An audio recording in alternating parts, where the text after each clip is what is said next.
Hello, this is Linda Vetras Nichols, evolutionaryhealer.com, and I have with me the most amazing person, Teresa Byrne. Welcome, Teresa. Hi, Linda. Thank you for having me tonight. Very excited to be here. Absolutely, it's so much fun. You have such a story of transformation, even a major car accident where now you really know about the brain, don't you? Why don't you tell our viewers a little bit about your story? So I'm a fourth degree black belt. I'm a 20-year martial arts veteran, and I've been teaching self-defense and what I call empowerment, which is our divine unique power. Been teaching it for 17 plus years in the Denver area. And all of a sudden, in 2014, I ended up in a hit and run car accident. And the car accident left me with a concussion that wouldn't heal. And it turned Mm, into being a brain injury. And wow. that brain injury changed my life. Yeah, if you know anybody who's had a brain injury, it's some pretty serious stuff. So I'm learning how to do really what I came here on the planet to do. My heart hasn't changed. I'm still a teacher, and I'm still with the heart of wanting to share and help others and guide others. And now I'm just learning to do it all differently. So Yeah. welcome to my new me. I'm still figuring out who she is. So thank you for having me.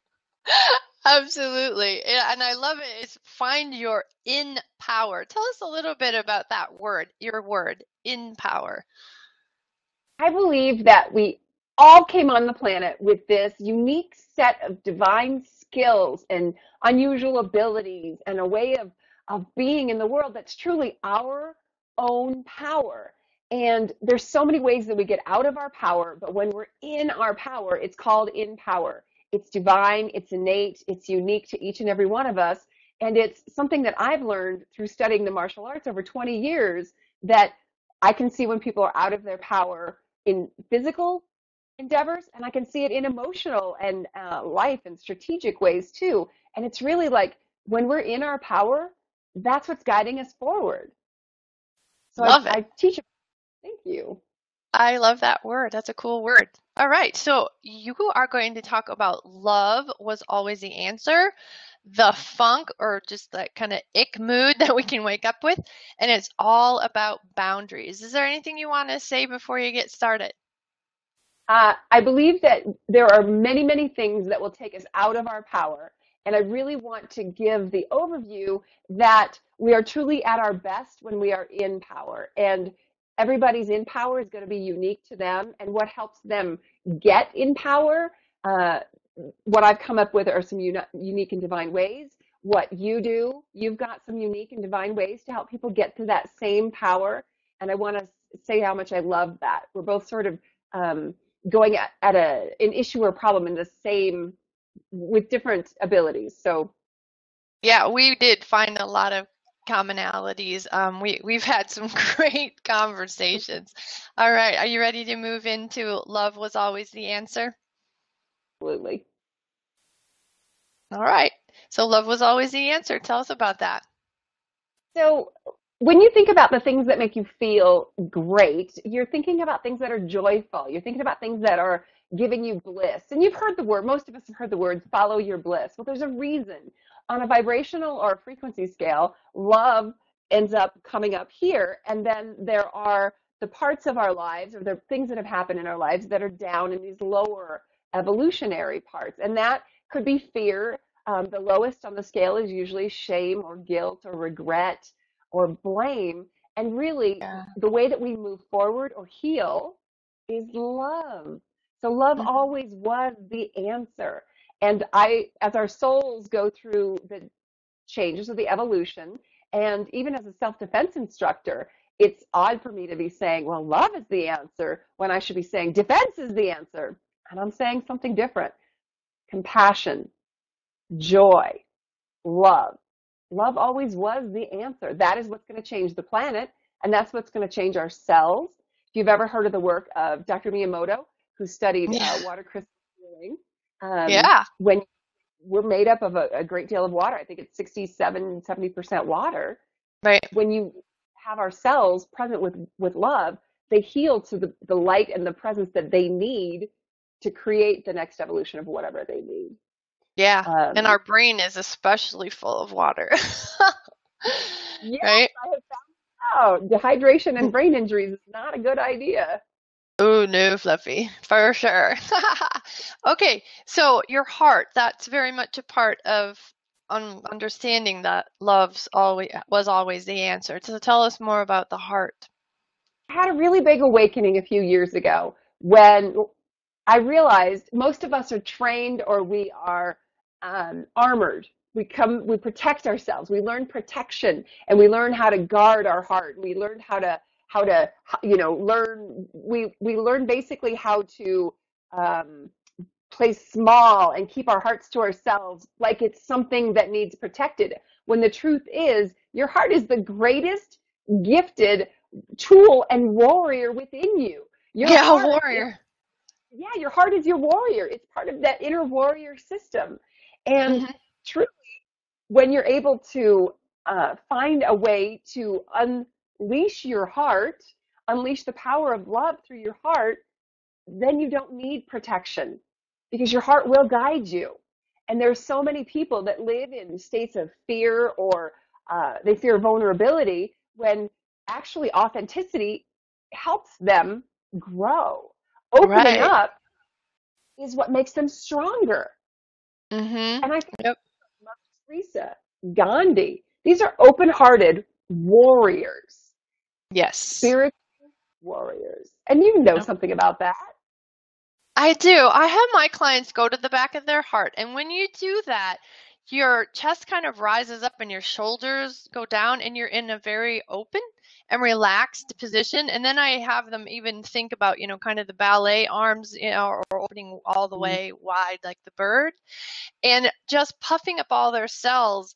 And when you do that, you're so expanded that anything negative that's coming at you, it vaporizes right through you. It's wonderful. It's been such a cool that just, you know, came in from different sources just this year. So it's been fun to teach that. And as you said, vaporizing negativity. My mission as a self-defense instructor is to help others learn how to be safe and sane and sacred against anything that could cause them harm. Negativity is one of the first things that could cause anyone harm. And so Hmm. if opening your heart decreases negativity in your life, why wouldn't you use that as your greatest weapon instead of as something you need to protect? Because it will actually protect you. Yeah, I love it how you posed it as a question. Like, why wouldn't you do it? Okay, so where love isn't, a message is. Ooh, that sounds really juicy. What do you have to say on that, Teresa? A lot of times where our the messages that come through our lives, where we're having love and bliss and joy, we're living in full expansive self. We are experiencing really what we came here to experience. The places where there are blocks or obstacles or limits or fears or doubts or worries, that's where love isn't present. And where that is happening, there's usually a message. Now, our systems are created to help us grow. So if the goal is an evolution of love, wherever those things are present, it's a message to help us get love there. So if there's not love, it's a fear that's saying, hey, I'm scared. I want to play small because I remember that time in third grade where I stood up in front of the class and I messed up and people made fun of me. And I'm afraid of playing big. I'm afraid of being the wonderful person I came here to be. Then that's what that message is there for. So we have all these fears or doubts or worries. And what do we usually do? We fight them.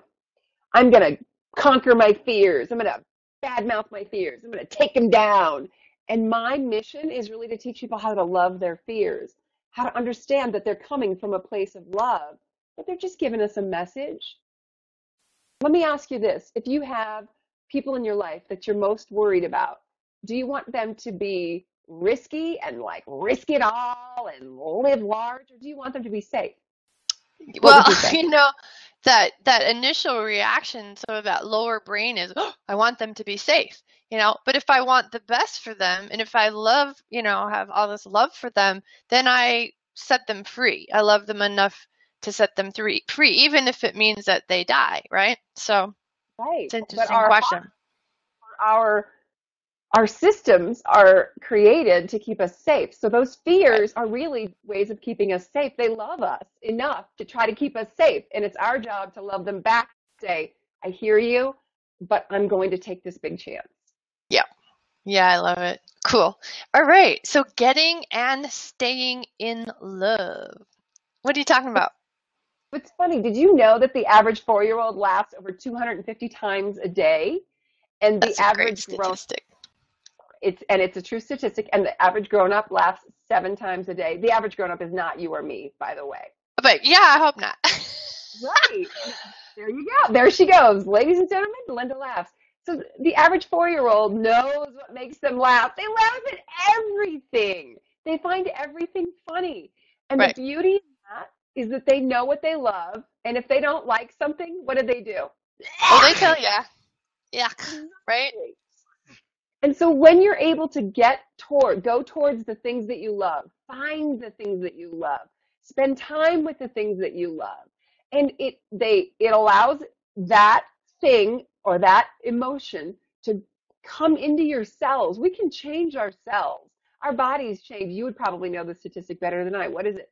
Our bodies replicate every year. I think totally, I can't remember now. Is it every 2 years? It's amazing. And it's a matter of months with the different, the bones do this and the heart does that, but everything does, yes, regenerate. You're a whole different person in an X amount of a year, years, or whatever it is. But it's pretty cool how that works. And if you're doing supplementation and stuff, it's a slow rise, but when you arrive, it's a very slow decline, unlike medication where it's like, boom, you're just back down there. So it's very cool. That's a great point. So when you find that level of love in your life, it's recognizing those days when you dip down, and we'll get into that with the funk and the ick, but it's also understanding that you want to have that love, whatever that love is, whether it's the love of a pet, whether it's loved ones, whether it's people you connect with, whether it's Yeah. finding your tribe. So many light workers Hmm. or way showers or people who are out to change the planet, they feel isolated, maybe because they haven't been able to find as many people. Well, there are so many Right. communities being the community you're creating. Fabulous example.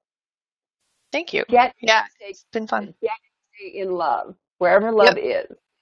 Yeah, this has been a great way for me to find my tribe, to reach out and hear someone's message and go, ooh, I'd love to interview you. So thank you for that. Okie doke. Good. So we're into the funk and the ick of a 4-year-old. So when we wake up like a 4-year-old in the ick, tell us about that. So there is a phenomena that fish go through, and they have a kind of a covering on their gills that is called the ick. And there's Oh, no cure for the ick. There's nothing that anyone can do for the ick, and it slows them down, and fish can die from the ick. But the only way that fish make it through the ick is just to keep on swimming. So I like wow. those days where we wake up and it's just our 4-year-old is just not happy, and we're like, I don't, blah. You're just in a funky mood, and Yep. it may or may not be something, right? Right. Might just be you might just wake up on the side of the bed you didn't like, and most people, you and I make practices of creating positivity or gratitude, but sometimes you just wake up in the funk of the ick. And our job is to understand that it happens, because if we fight challenges, if we fight the funk, it gives it more power. So by accepting it in, we actually take its power away and empower ourselves. Yeah. I love the way you put it. When we wake up in the funk of the ick. That's really cool. That's a writer downer, people. All right. So the value of checking out, like people are always complaining I'm not staying in my body and I'm checking out. And you're saying there's value in that. So tell us more about that. Well, we're fixers. So oftentimes when something's wrong, I'm using air quotes, something's wrong, we like to go fix it. We want it fixed. But the value is in checking out. And sometimes it is either daydreaming, sometimes it's just feeling a somatic release, just allowing your body to feel whatever's going through you. And sometimes Mhm. it's checking out what's there. What is this feeling? What is this? What are the thoughts created with this feeling? What is it? So you're checking out by just moving back, and you might just learn how to be in the presence of whatever the funk is. And Mhm. it doesn't mean you're fixing it. Doesn't mean you're changing it. It means that you've stopped giving it that energy where we fight, fight, fight, fight, and you just check out, or you also check it out. You're an observer. You Cool. start I love it. looking. Thank you. What did you just say at the end? You start looking at it Ah, instead of fixing or changing it. very cool. Okay, and then simplify. Like simplify what? Your life? Well, especially when you're in the funk of the ick, the sometimes our brains get very overwhelmed. Mine especially, I've recognized in cognitive retraining therapy how overwhelming life is and life can be. We are on 24/7 attention deficit disorder with the amount of information that is being thrown at us or the amount of information we're expected to receive. And Right? without the boundaries, um, and I'm sure that you set them. You make sure that you turn off the phone at a certain time. You don't check emails, but Mhm. simplify. There's an old Zen saying, before enlightenment, chop wood, carry water. After enlightenment, chop wood, carry water. The saying isn't before 7 a.m., check email 3 times, make sure you return all the texts, check all of the social media sites that you're on to see what happened. That's not that's not it. We are Yep. forcing our brains into a position where they're not just viable, but they're least effective. Right. And Yeah, oh, absolutely. we have to be the ones to take sort of our control or our power back by setting up those boundaries and simplifying. Set up when you check your email. Take back your time, take back your power, limit the noise, limit the distractions. It's Mhm. very, very, it's not easy to do. Yep. Yeah, it's pretty habitual to just drop into those patterns. And Facebook is such an addictive source. Oh my goodness. You're like, okay, so like it's 7 o'clock and zoom. How did it get to be 9? Oh yeah, I was on Facebook. I went Right. into the zone. And it is. It's almost like a vortex zone of time. You lose time, and your brain literally loses time. Yeah, absolutely. Okay, so keep swimming. That's really what you were talking about with the fish. It's the only way for them to, you know, get past through the whole thing. Otherwise, they will die. They can't really get rid of it. It's always there for them once it's there. Is that what you're saying? But if they keep swimming, they're going to be okay? They keep swimming. They can overcome the ick. Or they can. And for us, Wow. keep would be one action. Do one thing, one swimming thing that you can do, and it might be do your laundry. It might be write a letter. It might be meditate. It's one action. Oftentimes, our brains will take on an overwhelming project. We might have the funk or the ick because we are so overwhelmed. And Yep. when our brains dip, when our distraction dips, our bodies Mhm. start to release chemicals that aren't healthy for us. And Right. a lot of people's bodies release different chemicals. It can be depressive chemicals, it can be cortisol, adrenaline-like substances, insomnia chemicals. So when our distraction is at the highest and our brains are overwhelmed and we dip, your body will release things that will try to keep your system awake, but it's not good for you, and you Right. can dip on. So keep swimming means just put one fin in front of the other, or put one foot in front of the other. Go for a walk, but it's just do Mhm. one thing and then do the next one thing after that. Yeah, I like it. It's so important too, and we just don't always stop to think about it, right? Right, and celebrate each thing you do. I mean, even if I'm in a funk and I do my laundry, I'm like, yay! Yeah, And well, there's a whole distraction thing, and once you distract yourself from the overwhelm, it's easy to step back in. I know my check-in is what's not getting done that I want done, like maybe I have some stuff to hand wash, that was kind of like today's thing. And I don't put pressure on myself to get it done. It's just in the moment of, okay, I want to do something mindless, it's like, well, do you feel like hand washing that pile that, you kind of chose as something to get done? And it's like, yeah, I do. And that raises my vibration instead of going, oh, I have got to get that hand washing done, right? I keep it simple and I really give myself permission to do it or to not do it, but that's kind of on the top of the list. So, and I don't have to do anything else until that gets done. It's just very freeing for me. Takes a lot of pressure off, and I actually use it as a mindless, almost that's a like an active meditation state, and it works both ways. I get something done, and I refresh and recharge.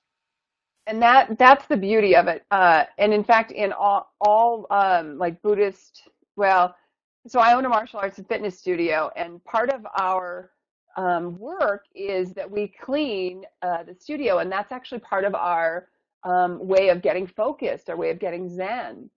And there's a Nice. Japanese word, mushin, and I'm trying to find the correct definition for mushin, but it's exactly what you experienced by doing hand washables. It's mindless mindfulness. Oh, nice. Yeah, like Zen art. Very cool. I love Zen art too. All right, well, let's move on. It's all about boundaries. All right. I'm sure you are like queen of that, being, dealing with this brain injury. Didn't you say you like had two brain injuries or something? This is crazy town. The accident ended up being about six impact concussions. Ah, Uh, so your brain goes one way and then it goes back, and that's called a ah, contra. And I ended up, a guy hit me and my head bounced around. I hit a big curb in the car, and then I ended up in a brick wall. And so my head hit a couple of, I never hit the windshield, but my brain bounced around in my skull a few times, and it was like six concussions. wow, So, that's like so crazy town. well, and you don't realize it until afterwards how much you depend on your brain. It's almost like every time I go to store something up there, it's like, oh, I can't store anything there anymore. Oh yeah, I have to come up with coping strategies or boundaries.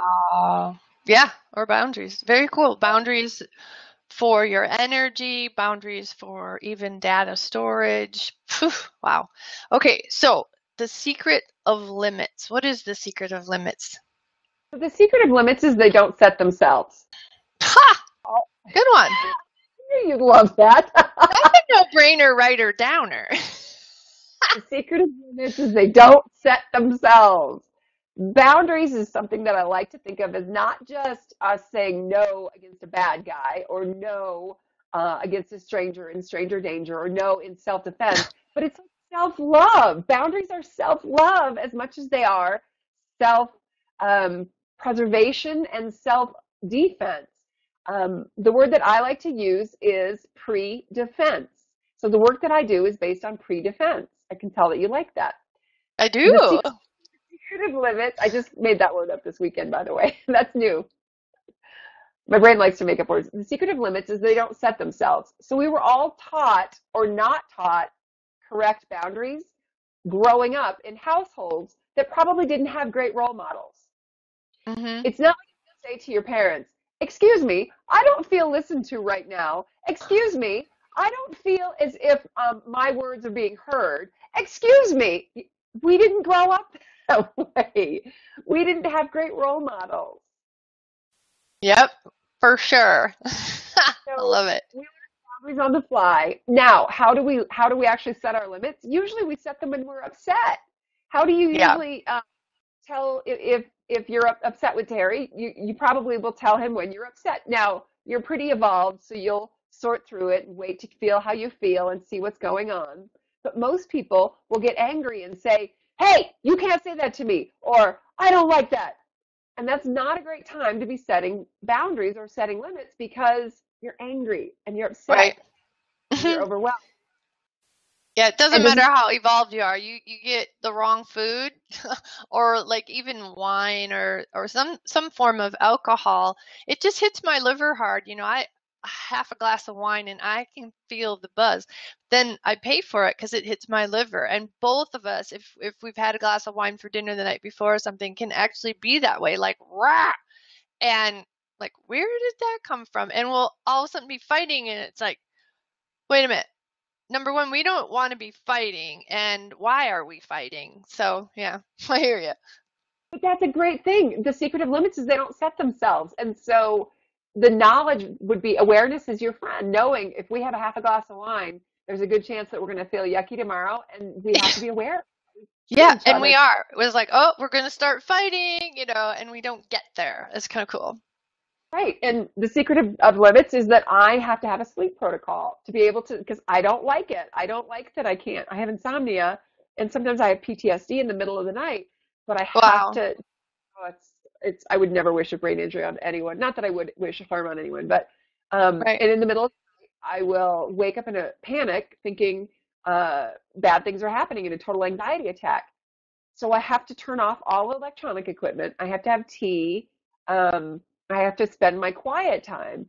I don't love doing it, but I have to set that limit for myself. Right. That self-preservation and 'cause I love myself. I like that. That's cool. All right. And it's silent. It's a whole way of teaching boundaries and pre-defense in a new Yeah. light. So you're really hearing this in a whole new way.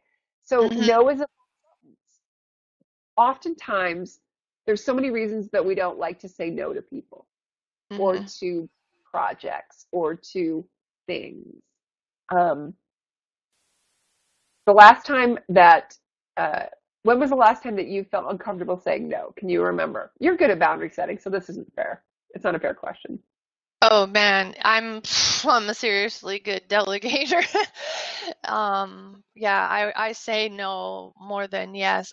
What I'll do is I'll serve Terry, out of my love for him.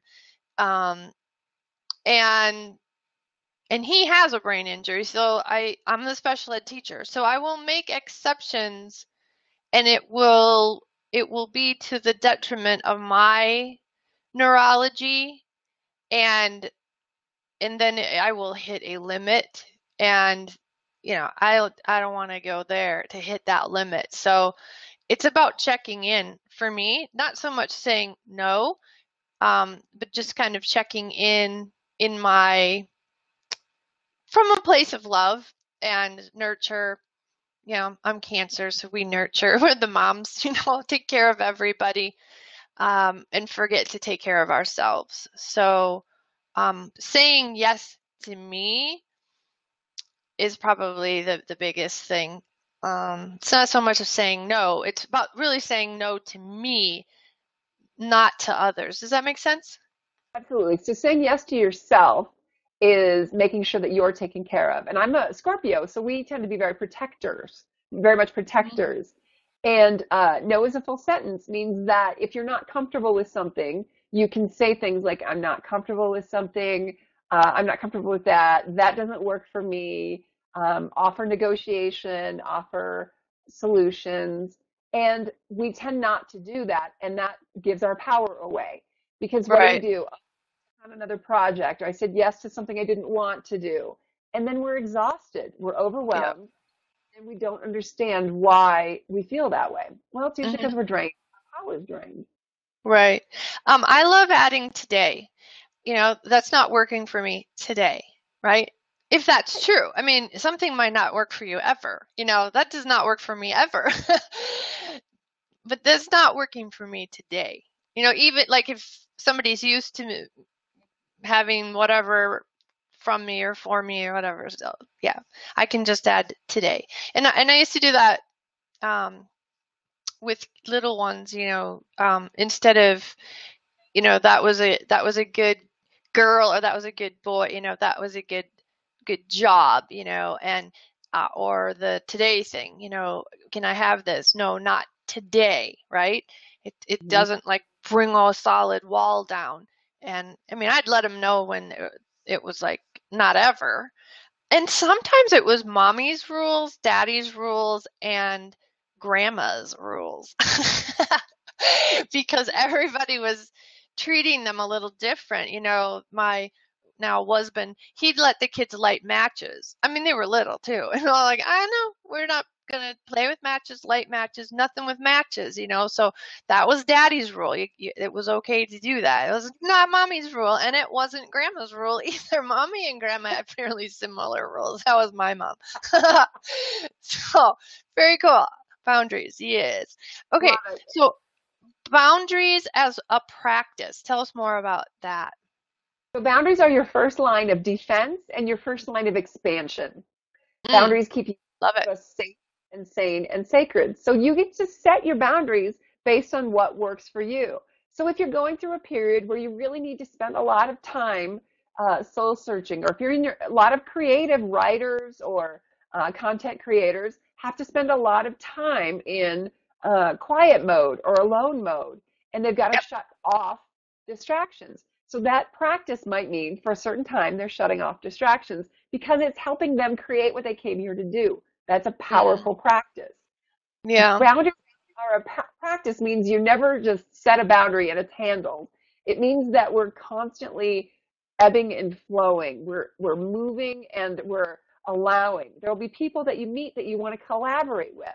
And when you collaborate with people, you're relaxing your boundaries with them. When you find people you trust, you're relaxing your boundaries with them. When you meet people that don't work for you or your energy, you're setting stronger boundaries. Yep. And also in different stages of your life. If you're going through a stage, for me, healing a brain injury, my boundaries are much different. I have to follow this big supplement routine. I have to follow all these different practices for my brain to heal properly. They Right. hopefully be practices I have to do forever. But for right Right. now, they are my first line. I also Hmm. recently realized how much my spirit needs creation. I do much better when I'm in a spirit of creation. And even if Yep. it's writing an ebook or doing a workshop, I need that boundary of a Mm-hmm. project, of a workshop, because my spirit needs that outlet. And Hmm. it sounds like a weird way to say boundary, but boundaries are really, really, truly just a practice. Yeah, I love it. Boundaries as a practice. That's beautiful. And you have an amazing gift too. 5 ninja defense tips and tools. Tell us about your gift. So I've been teaching live, as opposed to dead, live workshops across As opposed to dead. Oh my gosh, you're so funny. taught on self defense on Spike TV and some other national television shows. But there were Cool. always five things that people were like, "Wow!" They were the biggest ahas that people had, and they aren't necessarily what you think they are. One of them is boundaries, but of all of the different participants that I've worked with, these were the 5 things that they found the most useful. So I put them together in a format that people can have that tends to be something that is surprising and helps them with their pre-defense. So they may never ever have to use self-defense. That's really my goal, is to help them with their pre-defense. Cool.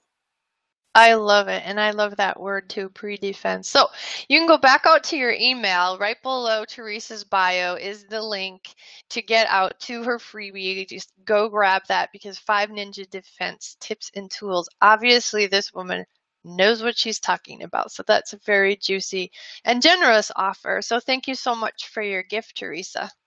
You're so welcome. Linda, thank you for being interested in power and allowing me the space to create it. Yeah, absolutely. In power. Great word too. I love it. Anything else you'd like to share? I can't think of anything unless you have any questions about what we went through. No, I am good, sister. This was very cool. Thanks again. Good, thank you. And please share anything you learned about boundaries, because the best way that we tend to learn is from each other.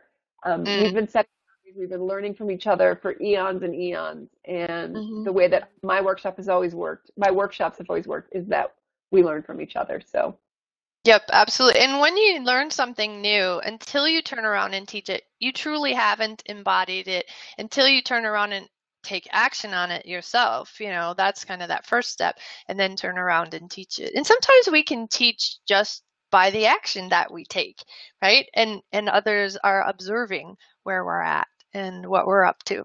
So, all right. Well, thanks again, Teresa. thank you. Thank Bye-bye. you so much. Bye. Welcome.